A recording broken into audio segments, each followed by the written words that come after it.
Undaunted by recent turns, Ted Ligety on the Birds of Prey is striving to win an unprecedented 7th giant slalom race.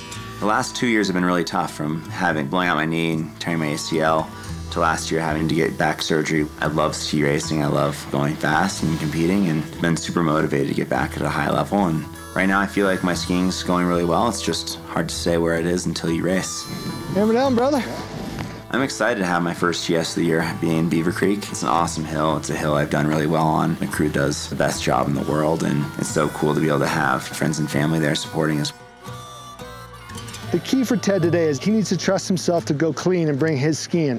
The course set's speed controlled for the most part, so that's a favor for Ted. There are some rhythm changes in the course. The athletes that are charging hard and that can adapt to those rhythm changes are the ones that are going to perform best today.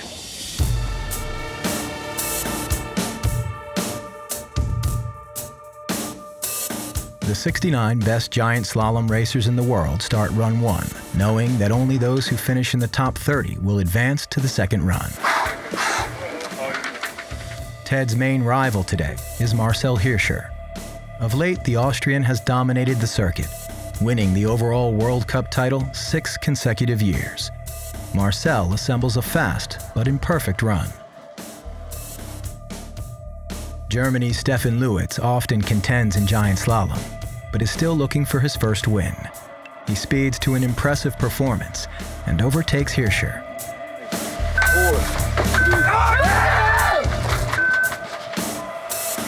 Ted Ligety may have skied off course in the Super G, but he maintains control in the giant slalom. The technique that has made him an American phenomenon is in full evidence. First time I was encouraged between how I felt and what the speed ended up being like. I didn't make big mistakes, but didn't feel like I skied amazing either, so I was happy to be where I was.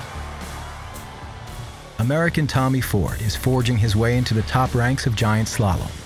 The 28-year-old finished 25th in the standings last season, claiming 5 top 20 finishes. Today, he earns a second run. In run 2, the skiers start in reverse order of their first run finish. The gates have been placed in different spots on the hill, providing a new course of obstacles and challenges for the racers to navigate.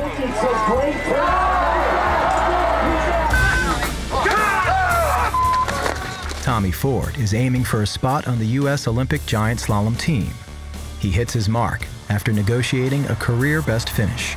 It's actually kind of medium challenge as far as all the terrain. Like, it's always moving, which is cool, but it makes it hard to really link it all together. You gotta be really clean. And I was going down the hill from top to bottom. It was cool to do some good arcs. Marcel Hirscher is in 3rd place after run 1, an unaccustomed position for the Austrian. Attacking this course with machine-like precision, Hirscher makes a firm statement that he is still the one to beat on the World Cup Tour. The pressure moves to Ted Ligety, who needs to rise to the occasion. This time, he suffers a few bobbles on course. Watching a little bit different Ted Ligety struggling down the final few gates here to try to get himself even on the podium. Ligety comes to the line in the 6th position, so it won't even be a podium for the man they've called Mr. GS for years.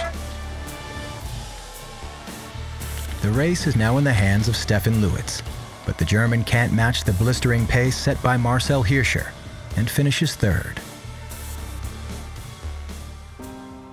Ted Ligety may have fallen a bit short at Beaver Creek, but in the long game, one disappointment won't derail his track to success. I'm feeling totally fine in my body. I feel like I'm skiing pretty well. It's far and away the worst finish I've ever had in Beaver Creek GS, so definitely a hill where I expect myself to be in there more.